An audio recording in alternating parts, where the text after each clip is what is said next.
funcionam essas parcerias de Big Techs com empresas brasileiras, né? Se eu tiver uma empresa e pedir uma consultoria para o Google, para o YouTube, como é que funciona esse apoio? Aí, fazendo uma adaptação aí de empresa para partido político, essas empresas, elas têm esse tipo de assessoria? Elas costumam fazer isso? Costumam habitualmente. É uma coisa muito engraçada, porque eu estou em algumas listas de WhatsApp que tem mais gente concentrada de esquerda, assim como eu tenho algumas listas de WhatsApp com mais gente concentrada de direita. No fim das contas, é um pouco sempre bom sentir o termômetro. E a turma de WhatsApp de esquerda, assim como o X e o Blue Sky de esquerda, está em polvorosa faz uns 2 dias com uma coisa assim, do tipo, as Big Techs já decidiram que elas estão do lado da extrema-direita e tudo mais, e Luiz, isso é uma grande bobagem. O que está acontecendo é... Na verdade, tem mais a ver com o posicionamento das Big Techs mesmo, dos donos, do que com esse evento em si, né? Cara, independentemente disso, veja... Sundar Pichai deu grana para o Partido Democrata, isso é o CEO do Google, né? Deu grana para o Partido Democrata. Os fundadores do Google são muito ligados ao Partido Democrata e tal. Da mesma forma que Mark Zuckerberg tá com uma pinta de trumpista nos últimos tempos, que é um negócio assim, tipo, ele sequer consegue disfarçar. Tá, inclusive, com aquela coisa de machinho de direita, né? Que tem os machinhos de esquerda que gostam de expulsar menino provocador do MBL, do Congresso Nacional, mas tem os machinhos de direita, né? Que gostam de MMA, que gostam de... O Mark Zuckerberg tá esse troço, perfeito, entendeu? Falando de energia masculina e tal. É um papo bem desse proto-fascismo recente. Só que isso não tem nada a ver com isso. Essas empresas vendem tecnologia, entende? E é importante para essas empresas, você vê, por exemplo, inteligência artificial. O Google tem a sua plataforma de inteligência artificial, que é o Gemini, que é bastante bom, inclusive. A Meta tem a dela, que não é nem de perto tão boa quanto o Gemini e o GPT. Está meio que uma geração para trás, mas é uma plataforma, a Llama, que é a plataforma da Meta, é uma plataforma que eles chamam de pesos abertos, que é equivalente àquilo que antigamente a gente falava de software aberto. O que é um modelo de peso aberto? Um modelo de peso aberto é, em essência, um modelo que você pode baixar, instalar no seu computador, rodar você mesmo. Você não precisa dos filtros, né? Porque essas plataformas do Gemini, do Google, GPT, a maioria delas, o Claude da Anthropic, a maioria delas são fechadas e tem muitos filtros. É o que a gente chama de alinhamento. Veja, o que é esse alinhamento? Esses troços são treinados com uma quantidade de texto que levaria para um ser humano 20 mil anos para ler. Isso é o GPT-4. 20 mil anos para ler, para você ter uma noção, eu gosto de fazer sempre essas comparações. A gente aprendeu a plantar, ou seja, no momento que a gente ali entre Ásia e África, no crescente fértil, a gente começou a plantar, a gente teve essa sacada que, putz, se eu ponho essa semente no chão, dou uma enterradinha, bota um pouco de água, planta nasce. Isso foi o que permitiu à humanidade se sedentarizar, começar a fazer as primeiras fazendas comunitárias, tudo mais, que depois vieram a se transformar em cidades. Isso é o que a gente chama de a revolução agrícola. A espécie humana tem 300 mil anos. Quando eu nasci, a gente achava que tinha uns 110 mil anos. Hoje em dia, por conta de evidência fóssil na África, a gente sabe que nós, o ser humano, temos 300 mil anos. E desses 300 mil anos, 290 mil anos a gente foi nômade. A gente foi caçador-coletor na savana africana. Nós não saímos desse período, desses 290 mil anos, a gente praticamente não saiu da África. E a gente era aquilo que amistosamente os antropólogos chamam de o macaco pelado. Entendeu? Possivelmente a gente já tinha a capacidade de se comunicar por fala. Esse nós que éramos esse macaco pelado, correndo pelado ali na savana, a gente já se comunicava por fala, possivelmente fazia uns 60 mil anos, mas a gente só aprendeu a plantar faz 10 mil anos. A gente inventou a escrita, na verdade a gente inventou primeiro a matemática e depois a escrita. Primeiro a gente começou a fazer conta, porque a gente precisava manter inventário de quanto de grão tinha no silo e o quanto isso quer dizer, quantas pessoas precisavam trabalhar, quantas pessoas precisavam alimentar. Isso tem 5.000 anos. Então imagina uma quantidade de texto que daria para um ser humano 20.000 anos para ler. É 2 vezes o tempo que temos de plantadores. É 4 vezes o tempo que temos de ser que sabe escrever. De matemática. Entendeu? Então, é 20.000 anos de muito texto, e principalmente texto da internet. Então, o que acontece nessas plataformas é que elas são pequenas bestas feras. Imagina, entendeu? Você aprendeu sobre a humanidade lendo o Twitter. Entendeu?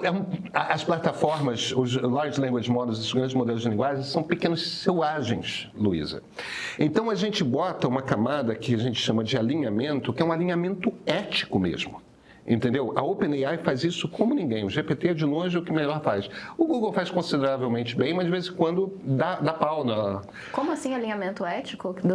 O problema é, você vai para a internet aberta e você usa aqueles textos todos para treinar a plataforma a aprender a pensar, a ter informação, a isso e aquilo. Luísa, sai misógino, sai racista, sai homofóbico, sai, fala as maiores barbaridades. Por quê? Porque todos os preconceitos da humanidade estão na internet. E isso, quando você treina aqueles textos, quando você treina essas plataformas, esses modelos, com essa informação, está tudo integrado, esses preconceitos todos estão integrados. Então, você tem que botar uma camada, que é um filtro, em que, em essência, você ensina ética, você ensina certos valores. Você não vai ser racista, cara. Você não vai ser misógino, você não vai ser isso, você não vai ser aquilo, entendeu? Não mostra gente pelada. Tenta criar uma imagem de alguém sem roupa, mesmo que seja uma coisa anatômica, entendeu? Você não vai conseguir. Tem alguns retoques de foto, por exemplo, que ele também não aceita. Ele não gosta de você usar, tenta criar um desenho da Luísa no GPT, você não vai conseguir. E você não vai conseguir porque ele propositalmente jamais faz uma imagem exatamente como você. Ele faz uma coisa meio parecida. E por que ele faz uma coisa mais ou menos parecida? Porque ele não quer criar um deepfake. Ele não quer criar a Luísa numa situação falsa, que as pessoas possam produzir. Olha aqui, a Luísa flagrada fazendo não sei o quê, entendeu? Comendo algodão doce na praça. Imagina só o que isso ia fazer para sua reputação. Nossa, muito açúcar. Muito açúcar, é uma porra. Imagina, ninguém mais ia confiar em você, entendeu? Então, o ponto aqui é que você tem esse alinhamento. Nas plataformas de peso aberto, você não tem esse alinhamento. Você pode instalar no seu computador e você pode fazer o que você quiser. Então, a plataforma da Meta tem essa característica. Qualquer um pode baixar e fazer o que quiser. Precisa de algum conhecimento técnico, mas não é muito não, tá? Mas o ponto fundamental é o seguinte. Hoje, se você fala de inteligência artificial, a primeira marca que vem à cabeça das pessoas é ChatGPT. Eu já usei o ChatGPT. Eu usei o ChatGPT do Google, usei o ChatGPT da Meta, né? Esse tipo de coisa. É a nova maisena, né? Tipo isso, a nova Gillette, né? A nova... Então, essas empresas todas, elas têm uma preocupação que é o seguinte, elas querem que as pessoas se habituem a usar a ferramenta de inteligência artificial delas. Então, se você tem uma organização grande, qualquer organização razoavelmente grande, não precisa ser muito grande, vai ter gente na Meta, vai ter gente no Google, vai ter gente em todas as empresas, vai ter gente na Microsoft, batendo ali na sua porta, olha...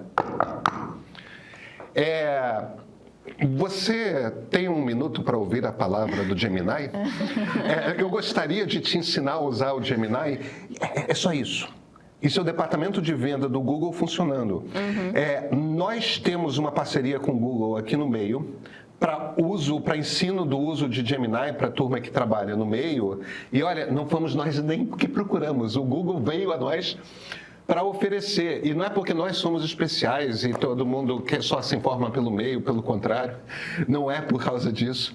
É porque o Google está fazendo ativamente isso. Então... É um exercício comercial, né? É um puro exercício comercial. É uma tecnologia muito nova, eles querem que sejam usados. E parece que a turma do PL gosta de se comunicar pela internet e faz isso razoavelmente bem, sabe? Pois é. Não sei se já te contaram. Então... Já tive uns indícios. Já teve uns indícios, pois é. Então, não tem absolutamente nada a ver com a extrema-direita é o time pelo qual o Google e Meta estão torcendo. Não tem nada a ver com isso.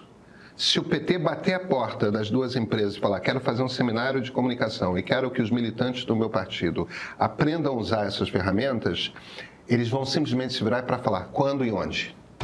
A gente manda uma equipe para lá.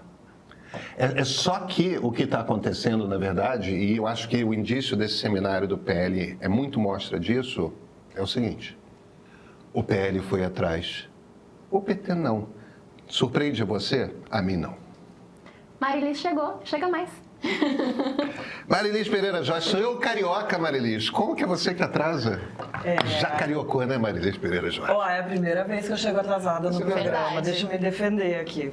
Desculpa, gente. Desculpa vocês, desculpa a Débora, desculpa vocês que estão assistindo a gente. Mas eu estava ouvindo e esse assunto, eu concordo. Eu ia falar a mesma coisa, você já falou tudo que ia falar. Pô, Marilis, não faz isso. Não, mas é verdade, a gente concorda bastante. Mas, gente, no final das contas, é isso. Não é que o PL, não é que o Google, a Meta estão fazendo alguma coisa, uma grande conspiração e tal. Isso só mostra, na verdade, como a direita, e principalmente esses partidos que estão à frente, estão um passo à frente. Estão olhando à frente. Depois, a esquerda fica reclamando, dizendo que... a esquerda não, né? Os apoiadores da esquerda falam que não entendem como é que a esquerda não consegue ter uma presença digital melhor, mais forte, que tenha mais poder. Por causa disso, estão sempre fazendo... A sensação que eu tenho, Pedro, na maioria das vezes, é que eles ainda estão lá no Lula 2, sabe? Achando que a conversa é feita de outro jeito, de um pronunciamento na TV. No máximo, eles estão ali ainda em 2009, 2010, chegando no Instagram, fazendo ali alguns vídeos muito com cara de televisão, inclusive, né? Só trazendo da televisão, adaptando para as redes sociais o que já se faz na televisão. Mas o que a gente vê nessa história toda é que a esquerda tem uma dificuldade muito grande de acompanhar a linguagem com a qual se comunica hoje com as pessoas. A liderança de esquerda envelheceu, né? Enquanto que a liderança da direita está jovem, em grande parte. Isso acho que está dado, né? A gente vê... Lula não tem herdeiros. E a gente não está nem falando de herdeiros de pessoas que sejam um possível candidato em 2026 ou em 2030. De tudo, herdeiros regionais, herdeiros que possam ocupar esse espaço que em algum momento ele não estará. Essas pessoas não existem. Antes que alguém me chame de etarista, respeitem os meus cabelos brancos, tá? Não, faz pouco tempo que eu posso fazer isso, mas faz favor. Débora Bizarria, descobrimos que o Google e a Meta é de extrema-direita, é isso? Certamente isso deve estar circulando por aí, mas eu acho que eu também concordo com vocês. Opa, tá indo? Não, desculpa. Eu concordo 100% com vocês. É um exercício comercial de venda. Meu primeiro emprego, inclusive, foi numa startup comercial e eu fazia isso de fazer cold call e ficar oferecendo os serviços aí para outras organizações. E é a coisa mais velha que tem.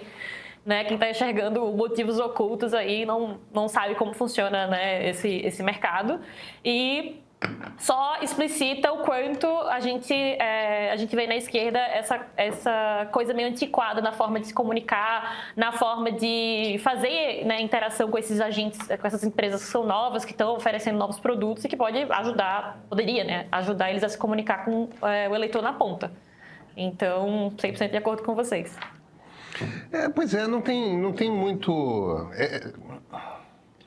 Eu acho que, no fim das contas, quando eu vejo essas discussões por parte da militância de esquerda nas redes sociais e nos grupos de WhatsApp, a coisa que me bate é, fundamentalmente, a gente está em 2025, Jair Bolsonaro ganhou sua primeira eleição em 2018 e a ficha ainda não caiu.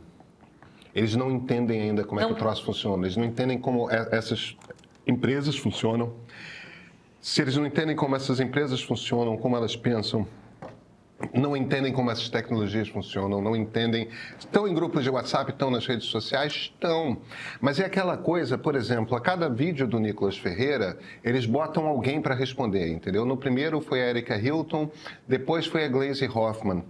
Aí você compara o alcance do vídeo do Nicolas com o vídeo da Erika Hilton ou da Glaze Hoffman. Qual é a conclusão que a turma de esquerda tem? Olha, os algoritmos estão ajudando a extrema-direita. Não são os algoritmos que estão ajudando a extrema-direita. O Nicolas sabe fazer o negócio. Não é isso também, Pedro? Isso. Não tem Desculpa, fala, Débora. Não, eu ia dizer que é uma questão de formato, né? Porque, como a Marilis lembrou, né? O pessoal fica adaptando a coisa velha da TV super produzida para o novo formato. E tem a questão de conteúdo também, né? Porque eles não estão só presos no formato de 2010, estão presos no conteúdo de 2010, achando que é CLT que a galera quer, achando que é, enfim, um mundo antigo, o mundo do Lula 1 e do Lula 2 de volta. Só que as pessoas têm noção de que o mundo mudou e elas querem outras coisas. Então, também tem isso. Cara, eu recebo os vídeos do Nicolas de pessoas que nem gostam dele, que falam assim, eu não gosto desse cara, mas... E aí vem o mais, vários pontinhos, né? Então, circula muito porque as pessoas se identificam pelo menos com parte da mensagem, mesmo que não se identifiquem com ele. E o pessoal acho que parece que não se tocou disso aí, não. O Marco Antônio aqui no chat acabou de fazer uma observação que eu acho, cara, Marco, matadora. Você foi num dos pontos alvo da questão. O comentário dele: a esquerda tem um delay de umas 48 horas para se manifestar de forma organizada nas redes. Na hora em que respondem a algo, já tem outra bomba da oposição nas trends. Essa demora é fato. É isso. E sabe o que é? Nesse caso, eu sei explicar o que é. É uma coisa que não é claro em todas as lideranças de esquerda, mas quando você olha, por exemplo, um José Dirceu, você vê nitidamente isso. Como é que era a corrupção no governo Fernando Henrique e como é que era a corrupção no governo Lula? Para comparar um governo depois do outro, tá? Aí vocês vão entender onde que eu vou chegar. Como é que era a corrupção no governo Fernando Henrique? Deputado com muito voto no parlamento, né? Líder de grupo político grande, sei lá, um deputado do PFL que controlava meio que o voto de 10 senadores e 30 deputados federais. Esse cara tem algum tipo de poder no parlamento, então é o tipo de cara que interessa qualquer governo ter, porque traz voto, ajuda a compor aquilo que a gente chama base do governo. O deputado desse batia ali na porta do Palácio do Planalto com Fernando Henrique na presidência. Como é que era o acordo? O que você quer? Ele vai querer uma diretoria de uma estatal. Ele vai querer um ministério. Ele ganhava, porteira fechada. Era assim que o governo Fernando Henrique entregava. Porteira fechada. Como é que o governo Lula, com Zé Dirceu na Secretaria da Casa Civil, no Ministério hoje da Casa Civil, fazia? Eu trago o dinheiro para você. Qual é a diferença disso? Um é mais corrupto que o outro? Cara, na verdade é a mesma coisa, tá? A diferença é que quando você dá porteira fechada do ministério para aquele grupo político, ou então aquela diretoria de estatal, ou até aquela presidência de estatal, dependendo de quem for, estoura um escândalo de corrupção ali, porque esses caras roubam, tá?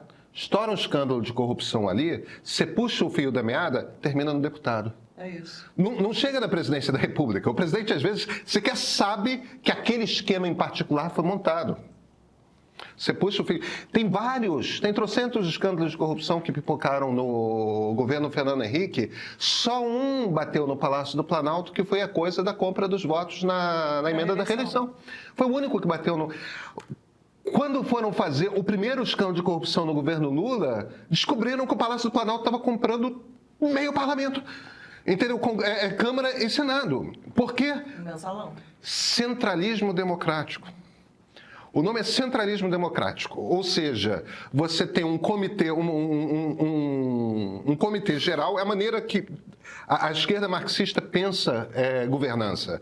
Você tem um comitê central de altos funcionários, altos políticos ou alto comissariado lá, e essa turma toma as decisões e espalha para a base, e a base é extremamente obediente, organizada e tudo mais. Como é que o bolsonarismo trabalha redes sociais, como é que o petismo trabalha redes sociais? O bolsonarismo trabalha redes sociais da seguinte forma: eles ficam olhando o que a garotada de direita nas redes está produzindo e de vez em quando encontram aquele meme, pô, esse cara mandou bem, pega e distribui. O troço é criado na base e eles incentivam a distribuição. O PT olha para uma coisa qualquer, algum secretário dentro do Palácio do Planalto toma decisão de como que vai ter que se responder aquilo, e aí dá pelos grupos de WhatsApp ordens sobre, olha, a resposta para isso acontece, esse troço demora 48 horas. Em 2018, Jair Bolsonaro, um político abertamente hostil ao regime democrático, chegou aqui, à presidência da República, pelo voto. Ninguém pode ter a ilusão de achar que não há conflito em democracia. Não, os regimes democráticos são muito conflituosos. E 4 anos depois se movimentou para continuar aqui, mesmo não tendo votos para isso. Democracia é um regime intrinsecamente frágil.